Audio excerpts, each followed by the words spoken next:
पेमा खांडू अरुणाचल प्रदेश के मुख्यमंत्री हैं।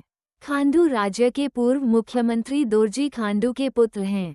कांग्रेस से अपनी राजनीतिक यात्रा शुरू करने वाले खांडू दिसंबर 2016 में भाजपा में शामिल हो गए और राज्य में 2 बार मुख्यमंत्री बने। मुख्यमंत्री बनने से पहले वे राज्य में पर्यटन, शहरी विकास और जल संसाधन मंत्री के रूप में काम कर चुके हैं। इस वीडियो में हम आपको अरुणाचल प्रदेश के मुख्यमंत्री पेमा खांडू राय की जीवनी के बारे में जानकारी देने वाले हैं। पेमा खांडू का जन्म 21 अगस्त 1979 को अरुणाचल प्रदेश जिले में हुआ था। उनके पिता का नाम दोरजी खांडू था जो राज्य के पूर्व मुख्यमंत्री थे। उनकी मृत्यु 30 अप्रैल 2011 को तवांग निर्वाचन क्षेत्र के दौरे पर एक हेलीकॉप्टर दुर्घटना में हो गई थी। पेमा खांडू दोरजी खांडू के सबसे बड़े बेटे हैं। पेमा खांडू का विवाह सरीक डोलमा से हुआ है। उनके 5 बच्चे हैं, 2 बेटे और 3 बेटियां हैं। पेमा खांडू बौद्ध धर्म से है जबकि जाति से मोनपा जनजाति से हैं, जो मुख्य रूप से भारत के अरुणाचल प्रदेश के तवांग जिले में रहने वाला एक स्वदेशी समुदाय है। पेमा खांडू ने प्रारंभिक शिक्षा वर्ष 1995 में तवांग के बोम्बा के सरकारी माध्यमिक विद्यालय से की। इसके बाद उन्होंने 1997 में ईटानगर के डोनेई पोलो विद्या भवन से उच्चतर माध्यमिक शिक्षा प्राप्त की। उन्होंने 2000 में दिल्ली विश्वविद्यालय के हिंदू कॉलेज से इतिहास में स्नातक ऑनर्स किया। पेमा खांडू राजनीतिक घराने से आते हैं। उनके पिता राज्य के मुख्यमंत्री रह चुके थे, इसलिए वे राजनीति में पहले ही आ गए थे। पिता की मृत्यु के बाद खांडू को जल संसाधन विकास और पर्यटन के कैबिनेट मंत्री के रूप में राज्य सरकार में शामिल किया गया। उन्होंने 30 जून 2011 को कांग्रेस के उम्मीदवार के रूप में अपने पिता के निर्वाचन क्षेत्र मुक्तों के उपचुनाव में निर्विरोध जीत हासिल की, जबकि इससे पहले खांडू 2005 में अरुणाचल प्रदेश कांग्रेस कमेटी के सचिव और 2010 में तवांग जिला कांग्रेस कमेटी के अध्यक्ष बने।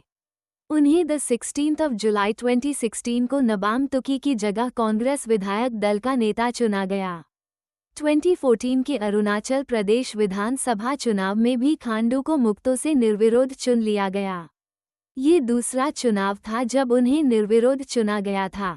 1 वर्ष के राजनीतिक संकट के बाद खांडू ने 17 जुलाई 2016 को अरुणाचल प्रदेश के मुख्यमंत्री के रूप में शपथ ली। 16 सितंबर 2016 को मुख्यमंत्री पेमा खांडू के नेतृत्व में सत्तारूढ़ पार्टी के 43 विधायक कांग्रेस से भारतीय जनता पार्टी की सहयोगी पीपुल्स पार्टी ऑफ अरुणाचल में शामिल हो गए, जबकि एक नाटकीय क्रम में खांडू को 21 दिसंबर 2016 को पार्टी से निलंबित कर दिया गया और पीपुल्स पार्टी ऑफ अरुणाचल द्वारा खांडू को 6 अन्य विधायकों के साथ निलंबित करने के बाद ताकम पारियो को अरुणाचल प्रदेश के अगले संभावित मुख्यमंत्री के रूप में नामित किया गया। इसी के बाद दिसंबर 2016 में खांडू ने सदन में बहुमत साबित कर दिया जब पीपुल्स पार्टी ऑफ अरुणाचल के 43 विधायकों में से 33 भारतीय जनता पार्टी में शामिल हो गए। भाजपा के पास पहले से ही 11 विधायक थे और 2 निर्दलीय विधायकों के समर्थन से उसकी संख्या 45 हो गई। गेगोन गपान के नेतृत्व वाली 44 दिनों की सरकार के बाद वे अरुणाचल प्रदेश में भारतीय जनता पार्टी के दूसरे मुख्यमंत्री बने। 2019 के अरुणाचल प्रदेश विधानसभा चुनाव में खांडू ने 60 में से 41 सीटें जीतकर बहुमत का एक नया कीर्तिमान स्थापित किया। इस तरह से राज्य में भाजपा की नींव मजबूत हुई। इसी के साथ भाजपा की सहयोगी पार्टी जनता दल यूनाइटेड ने भी 4 सीटें जीतीं। भारी बहुमत से जीत के बाद खांडू ने 29 मई 2019 को अरुणाचल प्रदेश के मुख्यमंत्री के रूप में शपथ ली। पेमा खांडू के अरुणाचल प्रदेश के मुख्यमंत्री रहते राज्य में विकास के पथ पर अग्रसर हो गया। चूंकि अरुणाचल प्रदेश चीन से सटा राज्य है और चीन इस पर अपना दावा ठोकता रहता है, इसलिए ये राज्य सुरक्षा की दृष्टि से संवेदनशील है। यहाँ सेना और अर्धसैनिक बल की वर्ष भर तैनात रहते हैं। खांडू के शासन में राज्य में तैनात भारतीय सेना और अर्धसैनिक बलों के जवानों को फल और सब्जियां उपलब्ध कराने के लिए राज्य सरकार ने लोकप्रिय मिशन कृषि वीर पहले शुरू की, जो सराहनीय कार्य है।